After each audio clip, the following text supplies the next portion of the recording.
এই জন্য মানুষ মানে খারাপ বলে, আসলে না। অপসংস্কৃতির জায়গায় ইসলামী সংস্কৃতি দরকার।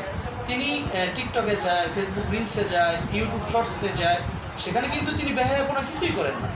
তিনি হয়তো একটা কাজ করে, তার মিউজিক একটা ব্যাকগ্রাউন্ডে একটা ইসলামী সং লাগানো হয়, তার দ্বারা হয়তোবা কেউ গান দেখতো, এই জায়গায় তার একটা ভিডিও দেখে যেটার ভিতরে গজল চলে, হ্যাঁ, বা কিছু মজার একটু যোগ দেয়। অনেক সময় মানুষরা মন খারাপ থাকে কিন্তু আল্লাহর বান্দায় এমন কিছু দেয় যেটা ইসলামের মধ্যে জায়েজ এবং ইসলামী শরিয়া ঠিক সম্পূর্ণ রাইখেই কিন্তু তিনি যে বিনোদনগুলো, যে আনন্দগুলো দেয়, এগুলো ইসলামী শরিয়ার মধ্যে রাইখেই কিন্তু ভাইজান দেয়।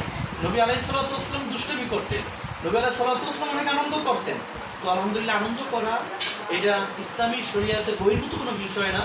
তো আলহামদুলিল্লাহ ভাই অনেক কাজ করেন, অনেক মিডিয়ায়ও থাকেন, নিজে কিছু বোঝেন না, কিন্তু যারা বোঝেন তারা তাকে ব্যবহার করেন। আমরা দোয়া করি আমাদের এই দুইজন ব্যক্তির জন্য, আল্লাহ তাআলা তাদেরকে দ্বীনের জন্য আল্লাহ তাআলার সঠিক কাজ করার মতো তৌফিক দান করুন। আসসালামু আলাইকুম ওয়া রাহমাতুল্লাহি ওয়া বারাকাতুহু।